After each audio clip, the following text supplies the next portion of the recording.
Mr. Sherlock Holmes, who was usually very late in the mornings, save upon those not infrequent occasions when he was up all night, was seated at the breakfast table. I stood upon the hearthrug and picked up the stick which our visitor had left behind him the night before. It was a fine, thick piece of wood, bulbous-headed, of the sort which is known as a Penang lawyer. Just under the head was a broad silver band nearly an inch across. To James Mortimer, M.R.C.S., from his friends of the C.C.H., was engraved upon it, with the date 1884. It was just such a stick as the old-fashioned family practitioner used to carry, dignified, solid, and reassuring. "Well, Watson, what do you make of it?" Holmes was sitting with his back to me, and I had given him no sign of my occupation. "How did you know what I was doing?" "I believe you have eyes in the back of your head." "I have, at least, a well-polished, silver-plated coffee-pot in front of me," said he. "But, tell me, Watson, what do you make of our visitor's stick? Since we have been so unfortunate as to miss him and have no notion of his errand, this accidental souvenir becomes of importance. Let me hear you reconstruct the man by an examination of it." "I think," said I, following as far as I could the methods of my companion, "that Dr. Mortimer is a successful, elderly medical man, well esteemed since those who know him give him this mark of their appreciation." "Good," said Holmes. "Excellent. I think also that the probability is in favor of his being a country practitioner who does a great deal of his visiting on foot." "Why so?" "Because this stick, though originally a very handsome one, has been so knocked about that I can hardly imagine a town practitioner carrying it. The thick iron ferrule is worn down, so it is evident that he has done a great amount of walking with it." "Perfectly sound," said Holmes. "And then again, there is the Friends of the C.C.H. I should guess that to be the something hunt, the local hunt to whose members he has possibly given some surgical assistance, and which has made him a small presentation in return."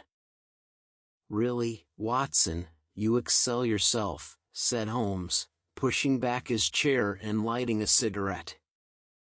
"I am bound to say that in all the accounts which you have been so good as to give of my own small achievements you have habitually underrated your own abilities. It may be that you are not yourself luminous, but you are a conductor of light. Some people without possessing genius have a remarkable power of stimulating it. I confess, my dear fellow, that I am very much in your debt." He had never said as much before, and I must admit that his words gave me keen pleasure, for I had often been piqued by his indifference to my admiration and to the attempts which I had made to give publicity to his methods. I was proud, too, to think that I had so far mastered his system as to apply it in a way which earned his approval. He now took the stick from my hands and examined it for a few minutes with his naked eyes. Then, with an expression of interest, he laid down his cigarette, and carrying the cane to the window, he looked over it again with a convex lens. "Interesting, though elementary," said he as he returned to his favorite corner of the settee.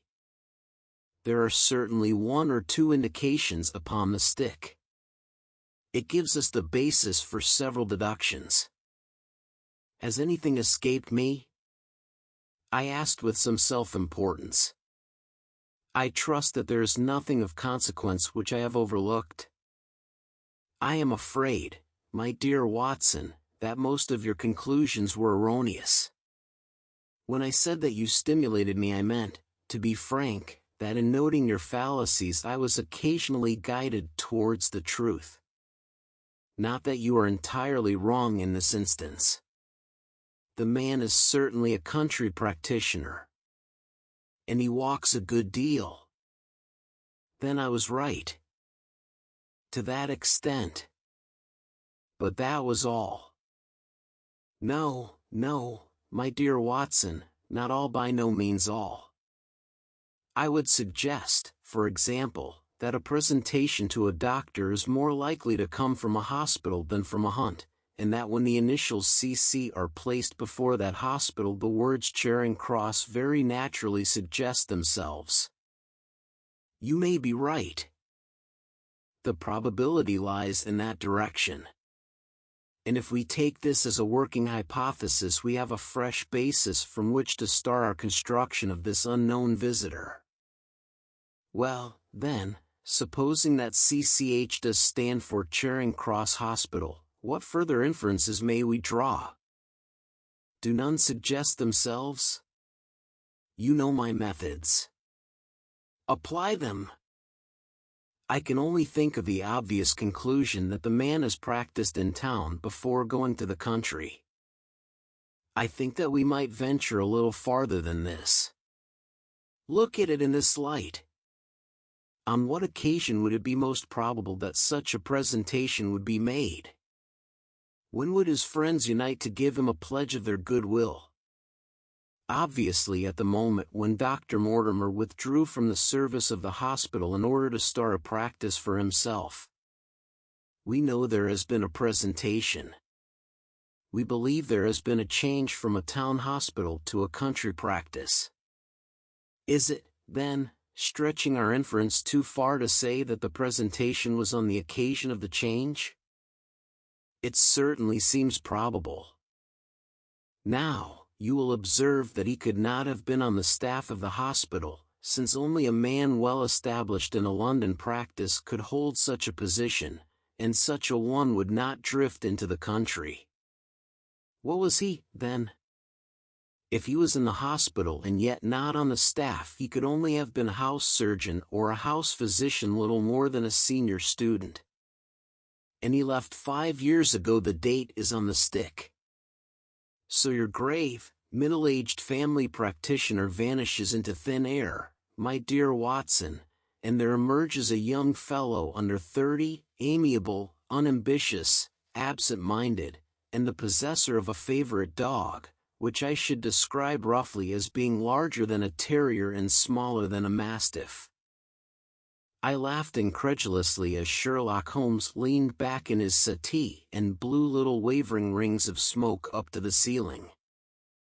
As to the latter part, I have no means of checking you, said I, but at least it is not difficult to find out a few particulars about the man's age and professional career. From my small medical shelf I took down the medical directory and turned up the name. There were several Mortimers, but only one who could be our visitor. I read his record aloud.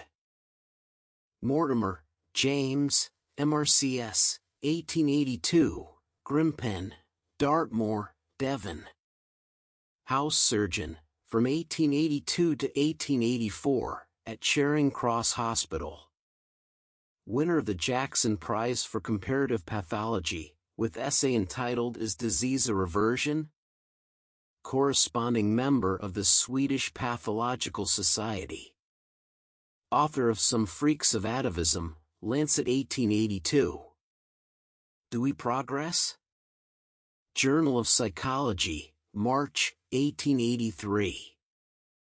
Medical officer for the parishes of Grimpen, Thorsley, and High Barrow. No mention of that local hunt, Watson, said Holmes with a mischievous smile, but a country doctor, as you very astutely observed. I think that I am fairly justified in my inferences. As to the adjectives, I said, if I remember right, amiable, unambitious, and absent-minded.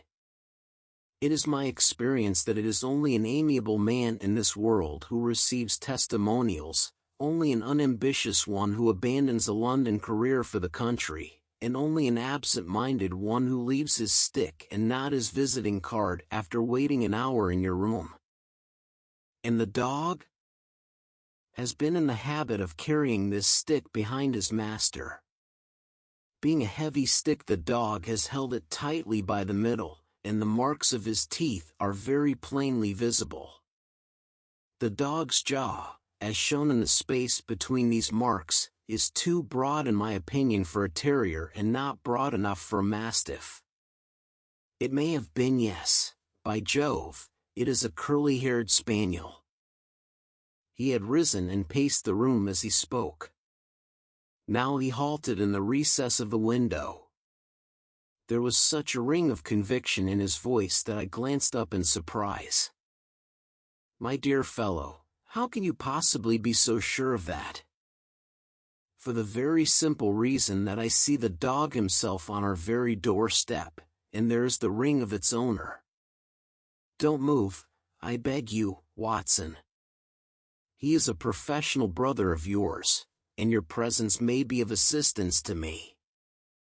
Now is the dramatic moment of fate, Watson, when you hear a step upon the stair which is walking into your life, and you know not whether for good or ill. What does Dr. James Mortimer, the man of science, ask of Sherlock Holmes, the specialist in crime? Come in." The appearance of our visitor was a surprise to me, since I had expected a typical country practitioner. He was a very tall, thin man, with a long nose like a beak, which jutted out between two keen, gray eyes, set closely together and sparkling brightly from behind a pair of gold-rimmed glasses. He was clad in a professional but rather slovenly fashion, for his frock coat was dingy and his trousers frayed. Though young, his long back was already bowed, and he walked with a forward thrust of his head and a general air of peering benevolence. As he entered, his eyes fell upon the stick in Holmes's hand, and he ran towards it with an exclamation of joy. "I am so very glad," said he. "I was not sure whether I had left it here or in the shipping office. I would not lose that stick for the world." "A presentation, I see," said Holmes. "Yes, sir." "From Charing Cross Hospital?" "From one or two friends there on the occasion of my marriage."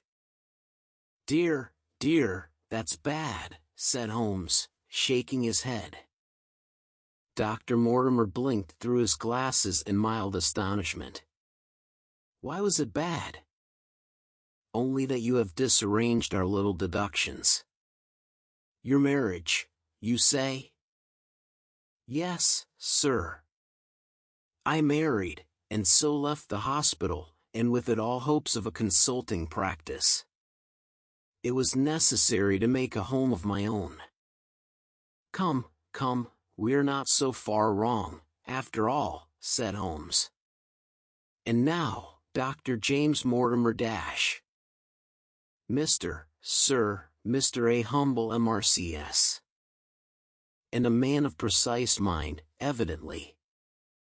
A dabbler in science, Mr. Holmes, a picker-up of shells on the shores of the great unknown ocean. I presume that it is Mr. Sherlock Holmes whom I am addressing and not Dash."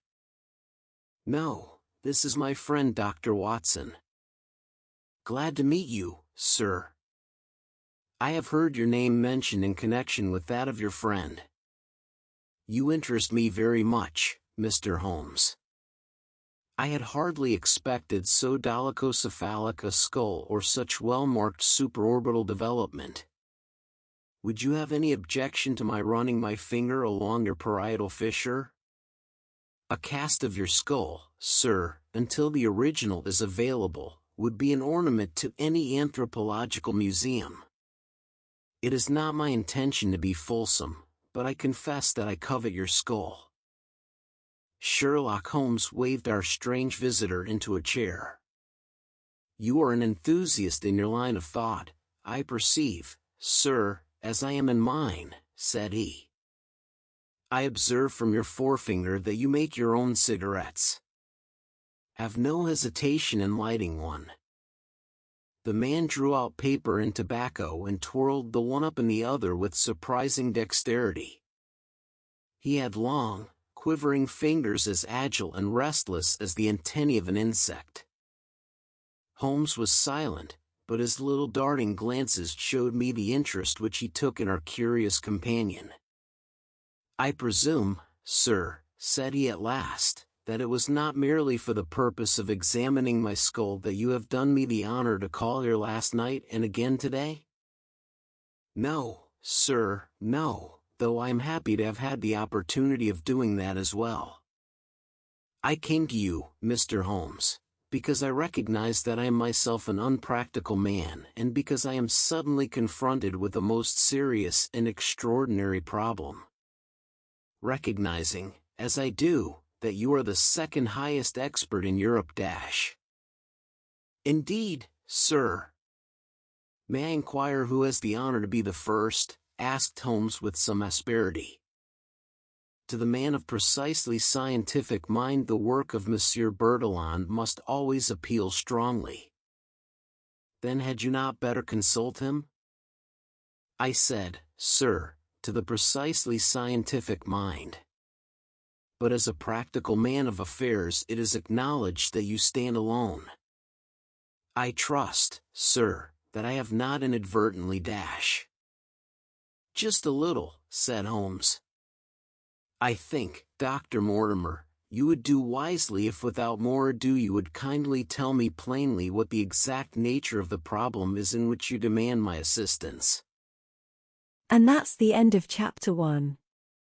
To hear the full audiobook from Amazon Audible with original voices, click on the link in the description. I hope you enjoyed the beginning of this book. To hear more Chapter 1s, please subscribe to the channel and like our videos at Chapter 1 Audio.